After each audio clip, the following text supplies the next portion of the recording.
Okay. Good morning. This is a very cold day. Let's wait for a couple of minutes, okay?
Okay, maybe let's get started slowly, right?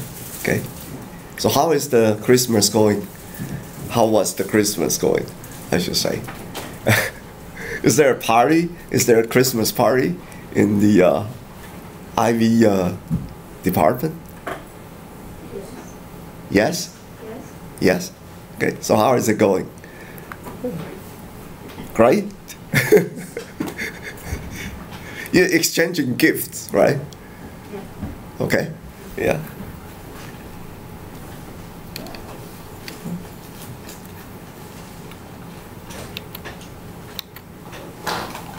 So when we are waiting for our classmate, let's start with some review, right? This is the assignment last week, right? Last week we have an assignment that I want you to enroll into one of the MIT online class, right? And take one of the case. So the case is about wine, right? It's about the quality of wine, okay? So last week we are talking about linear regression, right? So linear regression, well, its function is you are using some predictor, right? And to predict a target variable, right? So what is the target variable in this case?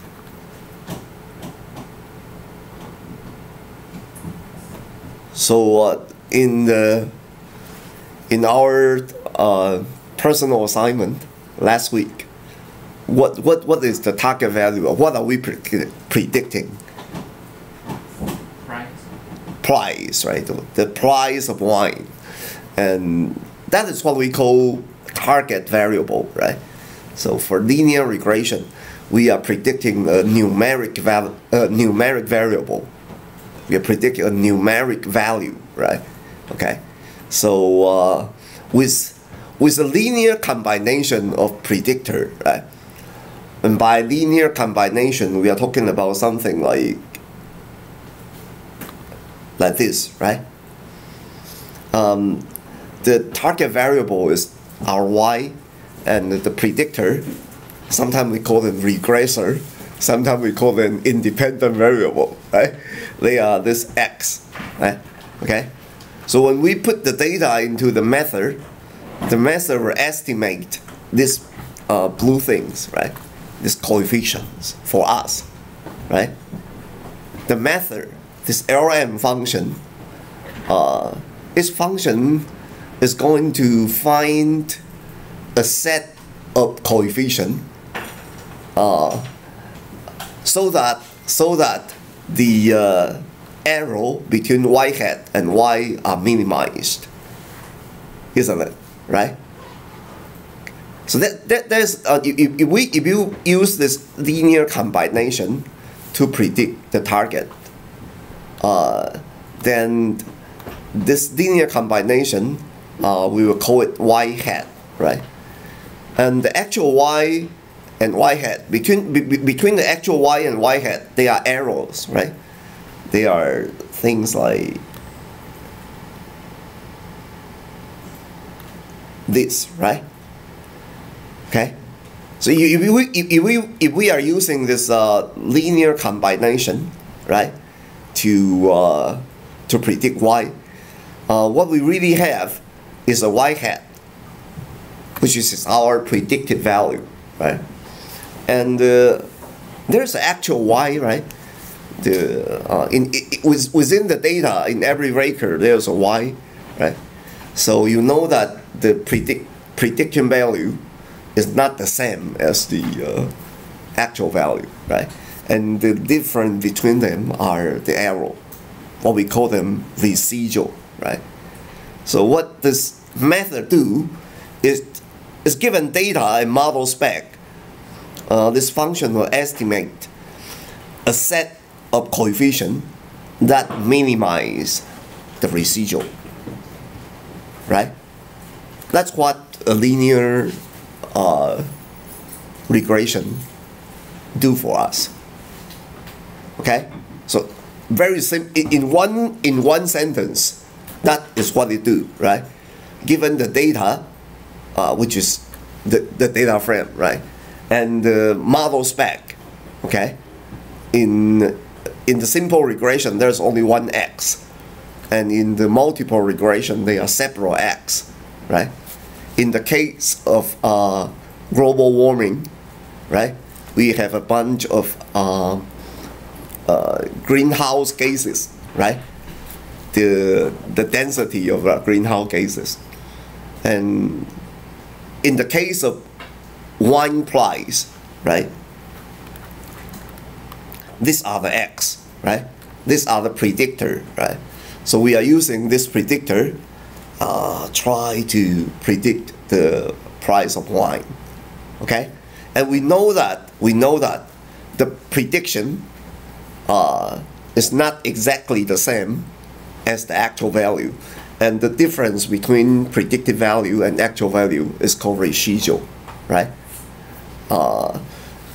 The method will try to minimize the residual, but whatever it does, they are errors, okay? Because we are representing the relationship between x and y with a straight line, right? And this black dot are the actual data point, right? And they are arrow between the model, which is the line, and the actual, which is the dot, okay?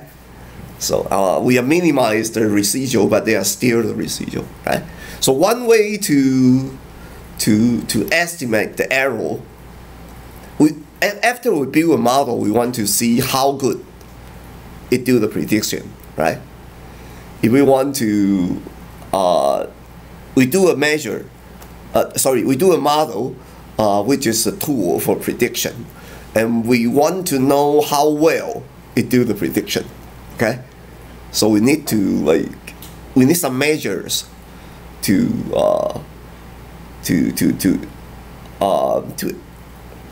kind of to verify how good the model fit the reality, right? We need some measure to determine how good the model fit the reality, right? And that's what we are going to start this week, okay? The first thing that we want to discuss, a thing that we left off last week, is like how can we measure how well the model would fit the reality, right? Now, one way to do the measurement is simply to do the actually the average error is very good. It's a good measure, right? If you want to see how good a prediction is, if we know the average error, and then the average error is actually a good indicator of how well the model is, right? Okay, so the way we calculate the average error, this is the mathematical equation, right? So basically, the residual, which is yi minus yi hat. Okay, so yi is the actual y, right? And which is take this point as an example, right? This point has a y coordinate, right? So for this point, the y is actually its y coordinate. But what is its predictive value? I mean, take this point as an example. What is the y hat? Where is the y hat? How can we see y hat in the plot? Does anyone want to try this? Let's give a yeah. Send out the first gift today. See, for every point, right? Every black dot is actually a data point, right? Okay. And every data point is actually one of our subject of research, isn't it? Right? And every data point has a y, right? There's a y variable. Okay. So the y variable is easy, right? Simply represented by the y coordinate of this data point. Right? But where is y hat? For corresponding to this data point, where is the y hat? How can we like pinpoint the y hat in this plot?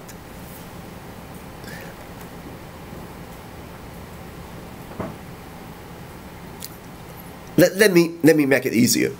Now, in this plot, where is the model? Now, the point is the data, right?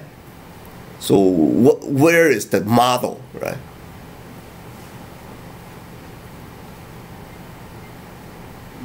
You can see the model, isn't it?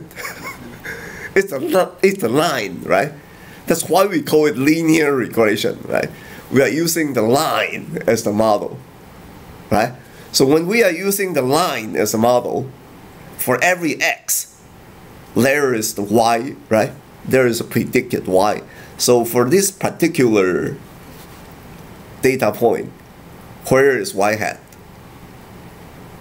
Does anyone want to point out? You can go forward and maybe point out where it is, right?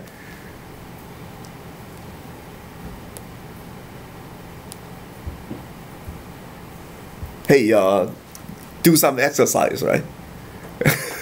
In the morning. Anyone? Yeah. Yeah, which is the x, right? Okay. For this data point, it has the x coordinate, right? So we use its x coordinate. We put it into this formula, right? Then you should get the, right?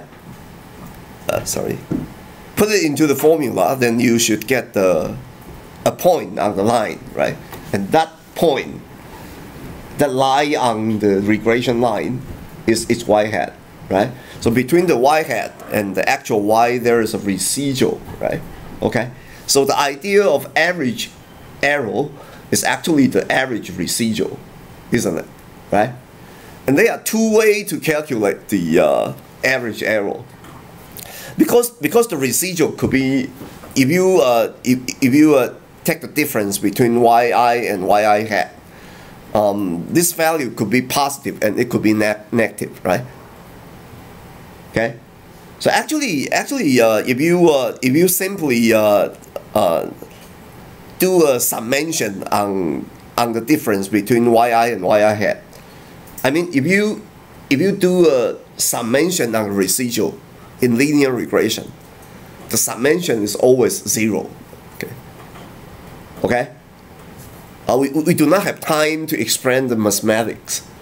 But if you add all of the residual in one linear regression, okay, the summation would always sum to 0, okay? So if you want to see the average 0, there are two ways to do it. One way is to like take the absolute value and divide it by n, right?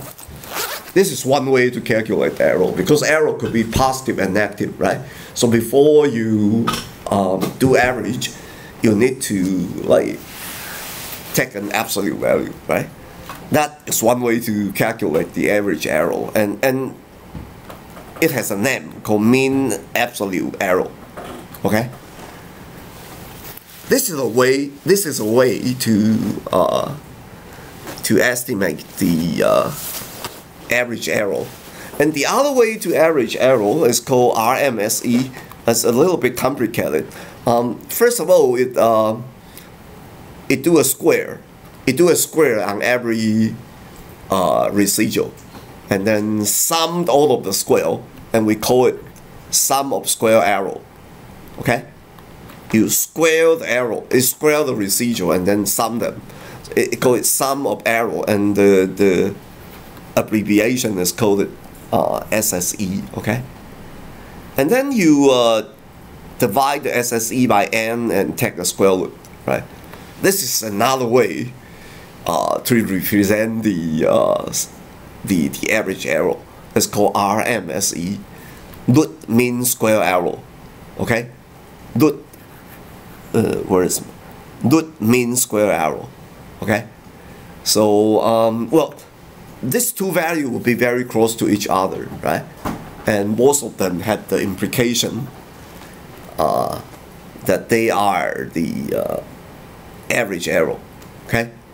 This is the first way. The first way to estimate error is to calculate their RSE or MAE, and both of them can be used to estimate the average error between the predicted value and the actual value of y, okay, of your target. Okay. Any question about this measuring error? Should be okay, right? Should be okay. Now the other measure of the goodness of fit is a little bit complicated. It's called the R square. Okay. There is a different measurement. Okay, and the average error would have the same unit as the target variable, right? So if it was temperature, then the mean square error has the units of degree, right? Celsius or like Fahrenheit. You would have the same unit as the target variable, so it's easier to understand, right? Okay, but it has a problem that you cannot compare you cannot compare how well a model is a closed cases, right? Because every target variable has its own scale, right? So a closed case by case, you cannot do comparison, right? So sometimes it is desirable, right, to have a measure that is independent of the target variable. Okay, so there is another measurement called R square. You should have learned this in your probability and statistics course, isn't it? Do you know what is R square by now? R square is one thing that if you do a model summary, you will see it, right? You'll see two things. Let's go into the code.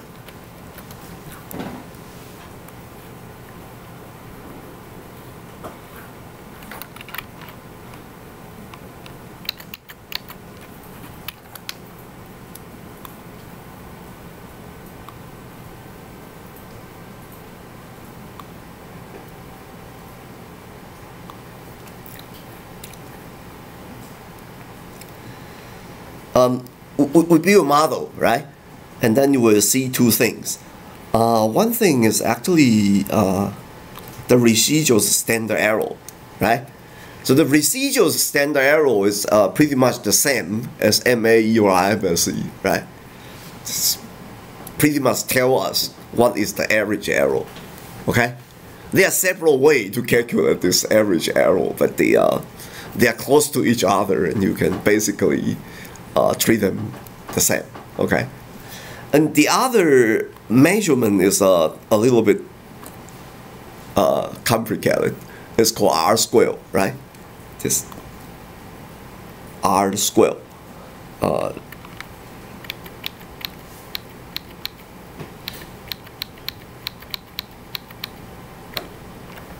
It's the same thing as this R square, okay? So, does anyone know what R square stands for? It is the number between 0 and 1, right? So R square is a number between 0 and 1.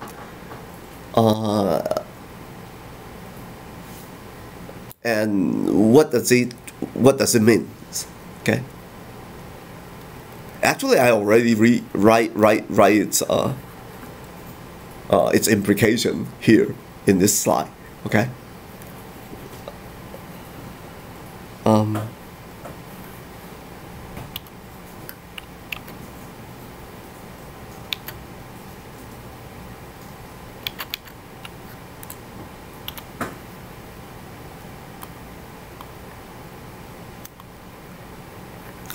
Let's see. Okay. So, before we can explain what is R square, now we need to we need to start from the variance in Y, right? Okay. So the reason that we need to predict Y is because Y is a variable, right? Now the way we call it a variable is because it varies, right? See, if a variable does not change at all, right, we don't need to do the prediction, right? Because it's always the same variable, isn't it? Right? So the way we call it a variable is because it changes, right? Every variable has a average value, right? So it bounces like up and down, right? It changes, it varies, right, along its average value, right? Okay, so if we and the average of Y is called Y bar, okay? You should still remember this, right, in your probability and statistics course, okay? Y bar, and the Y minus Y bar is actually the difference between the Y and actually this is Y bar, right? Y bar is actually a horizontal line, right? If we plot it in the space, okay? So the actual Y, the actual value of Y would like change, right? It would vary along the Y bar, right? So if we take the difference between the two and do a square and do a summation, right? This is called sum of square total, okay? And which is the variance, which represent the variance, the amount of variation in Y itself, okay? Now in statistics, the way we measure the variance of a variable is use this sum of square error, okay? So we will always like take the error, do the square, and sum them up. It's called the sum of square error, right? So first of all, we take the sum of square error on Y itself, on the target variable itself. This is the variance that we want to explain, right? Okay? And then this is sum of square error, right? This is the sum of square, this is Y, this is the error between Y and Y hat, isn't it? Right? So take this point as an example.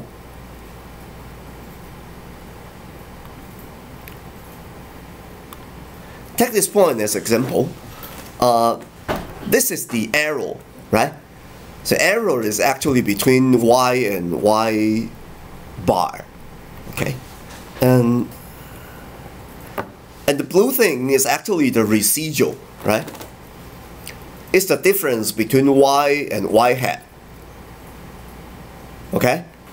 So if you use a line to predict y, the residual is actually smaller than the arrow, isn't it? I mean, the blue things, right, is what we call residual. It's actually like smaller than the arrow, okay? Usually we would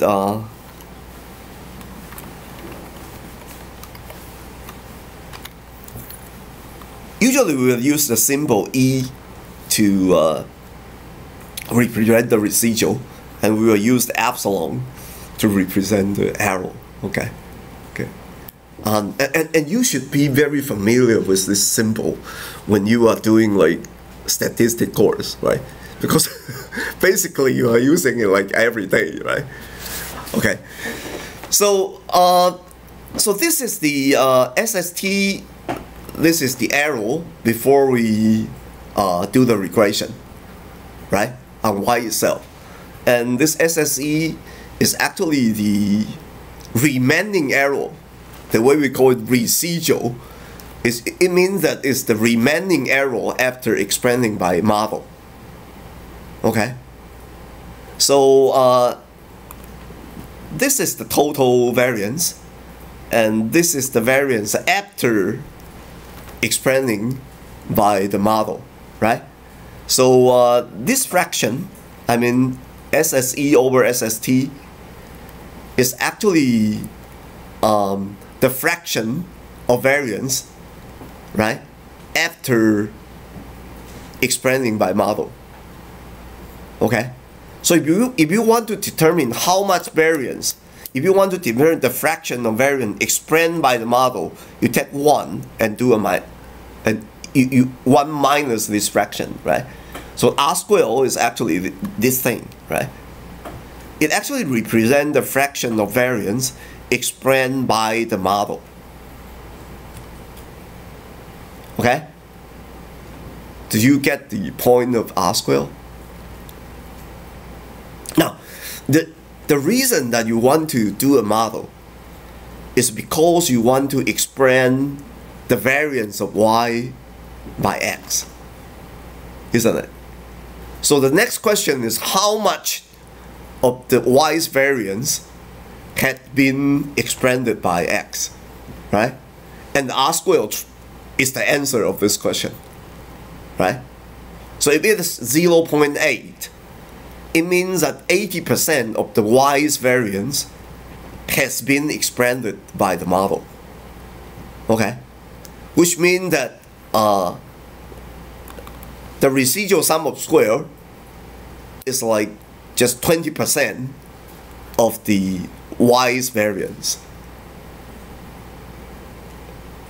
You know what I mean? Okay, so R squared is a value between between 0 and 1, right? The higher it is, the better the model is, right? Okay. Suppose that you have a model with R squared equal to 1, which is the highest value. Then you will see that all of the actual point will sit on the regression line, because there is no error at all, right? Because all of the y's variance has 100% been expanded by the model itself, right? So the R squared is telling you that how much of the y's variance is expanded by the x, or is expanded by your model.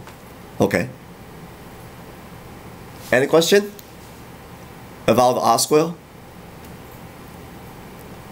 So actually, simply put, it's quite simple, right? It's just a very short phrase, right? It's the fraction of variance expanded by the model. Okay? And by variance, we are talking about the variance of y, right? And this is the way we calculate the variance of y. Okay? So I do not have time to like explain what is variance and do all of the math, right? But in this course, the only thing that you need to remember is that R square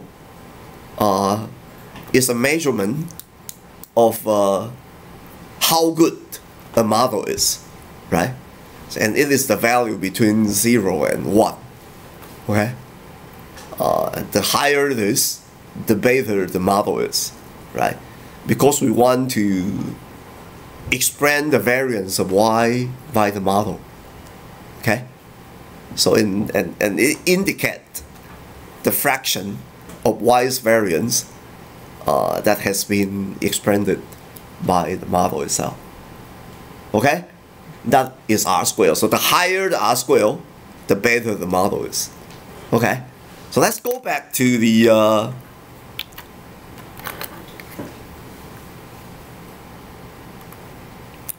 this is too conceptual, too abstract, right? So let's take a real example, right? To this is your last week's assignment, right? Isn't it? The wine price prediction. You have to do this assignment, right? Okay. So and anyone can expand this table for us? What does this table do?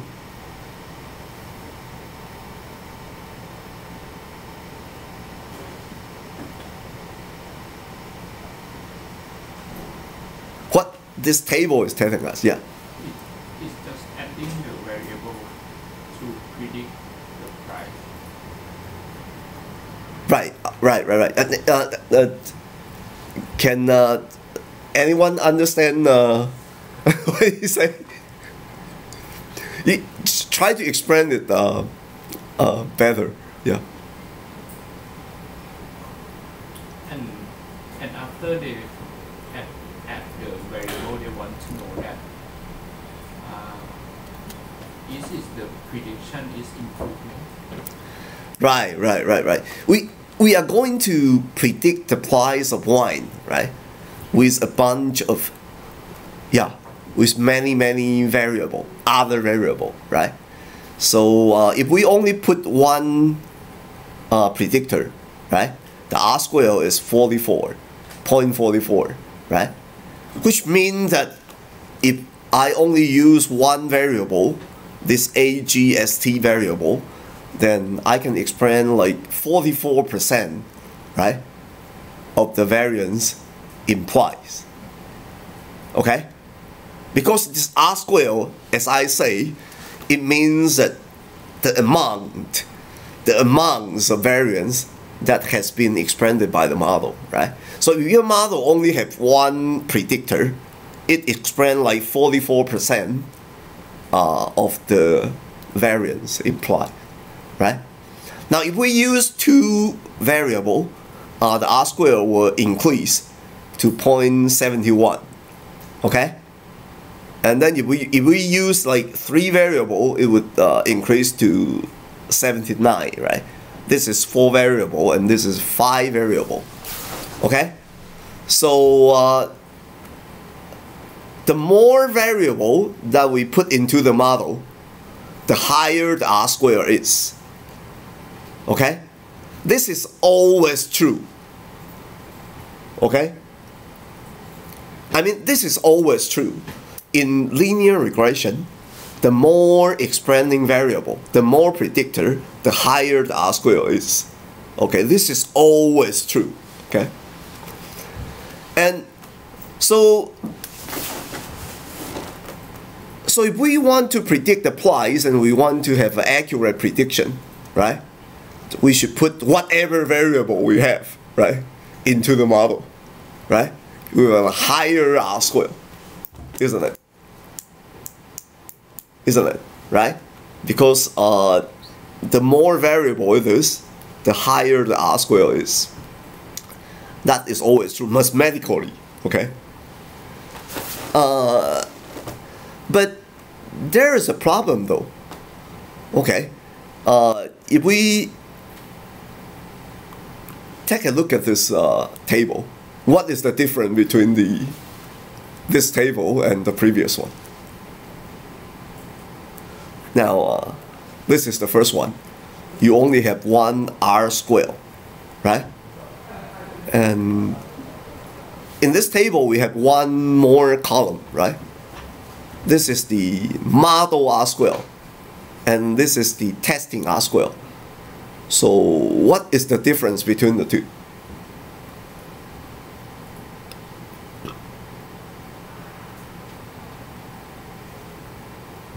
Now this is actually the most important thing. This is actually the key point that the MIT class tried to teach us. Okay.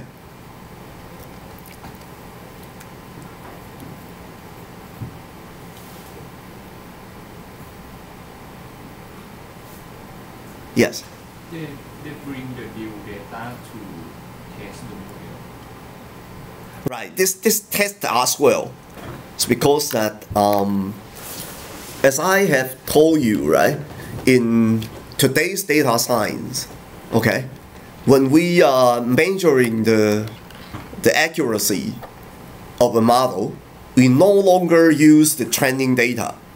Okay, the R square, which means the value that come out with your model, okay, is actually the R square on the training data. Okay, so this R square is actually the R square of the training data, right? But in today's data science, we should not trust the R square on the training data, right? Because practically, we are using the model to predict something which is out of the training data, right? What we care is not the Y on the training data, because we already know the Y, isn't it? Okay, so the reason that we need to build a model is we want to use this model to predict something out of the sample, right? Out of the training data, right? Okay, so the reason that we have this testing R square is in the beginning, we do not put all of the data to train the model, right? We split the data into training and testing, right? And we use the training data set to train the model, right? Okay? And then after that, we calculate the R square by using the testing data, right? So this testing data is the data that the model has not seen in the training process, right? So it's out of training data, right? So the model is accurate only when it can accurately predict something that is out of its sample, right? Okay? So the testing R square is more, is what we actually should know, right? Is the real accuracy of a model. Okay, so if we compare the model R square and the testing R square, what we have seen, we already see that in this model R square, or we can tell it the training R square, the more variable, the higher the R square is, right? The marginal effect will kind of like diminish. Okay, you will have a smaller and smaller marginal effect, right? But the more variable it is, the higher the training R square is. That is mathematically true. always true. Okay, although its marginal error is the marginal effect is like smaller and smaller. Okay, but when we look into the testing R square, is it always true? Is this still true that the more variable, the higher the R square is? No, right? No. So where is the exception? Here, right? Okay. When you add up to like 4 variable, the testing R square rises to like 79. Okay. But when you add in the 5th variable, the training R square is still going upward, but the testing R square start to drop. Okay, and this is what we mean by overfitting. Okay, when you are using too much expanding variable to expand the y, okay, you will see a beta R square. You will see a beta trending R square, but you will see a worse testing R square. It means that the model is like too specific to the training data, right? And so it loses the generality to predict the out of sample data, right? That is overfitting. Okay. So what does MIT session try to tell us is a thing that, okay, we are using X to predict Y, okay? So, and when you have a lot of X, now in this era of big data, right, you will always have a lot of X, okay? So when you have a lot of X, then you keep adding X into your model, the training R square will keep increasing, okay? But the testing data will drop up to a point, okay? So you don't want to you don't want to make your model too specific, okay? Now in the case of linear regression, you really don't want to put too much. You don't really want to put too much variable into your model. Otherwise you will overfit the model, and the model will be too specific to the training data, and it loses the generality to predict the out of sample data. Okay, and that's what this exercise is trying to tell us. Okay. Now, in this course, I do not have the time to tell you what is the optimum number of X. Okay. So if we have this phenomena, right, then the next question you would ask is, so what is the optimal number of X that we should put into our model, right? Well, in the context of this course, is you just do a try and error, right?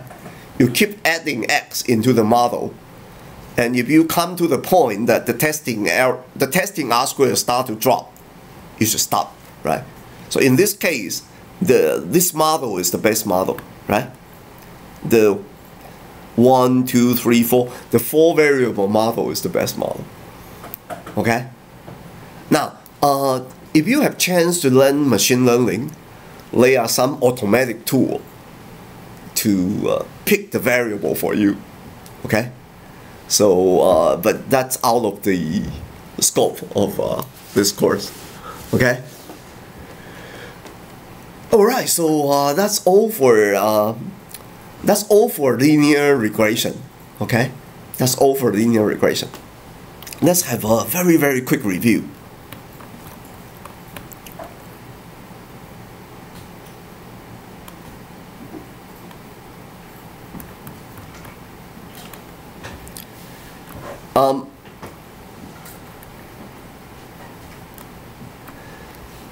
See, we say that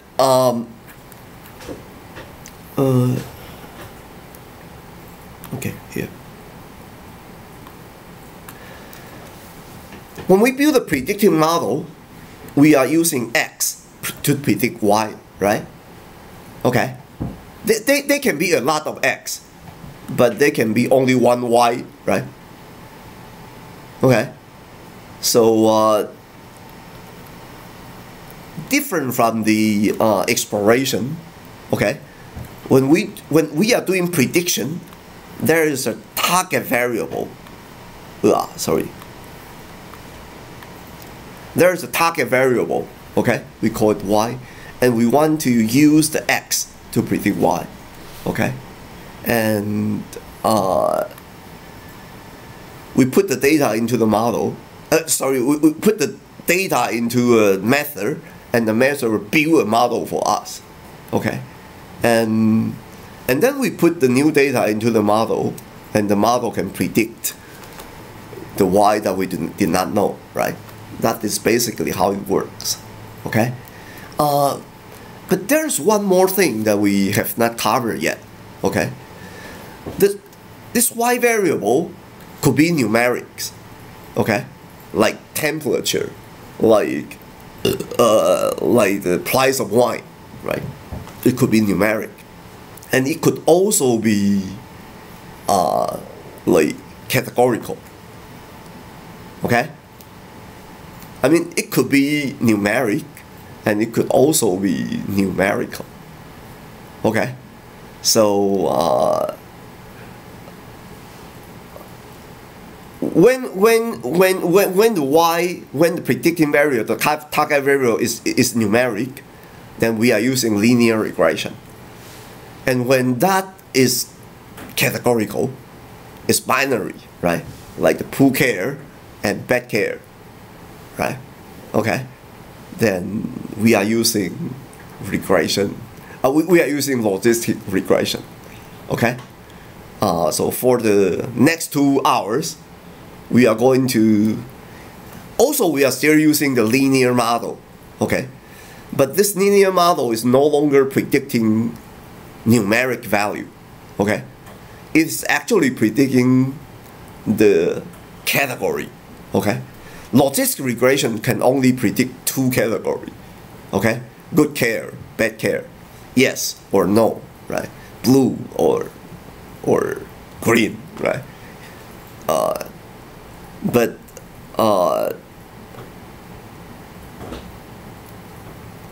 the difference between logistic and linear regression is actually depend on the data type of your target, okay?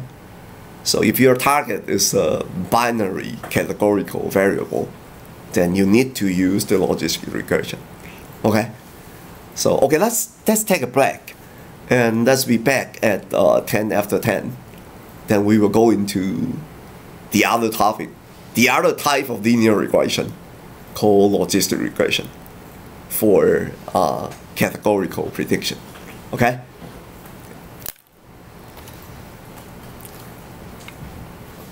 Okay, let's take a break to 10 after 10.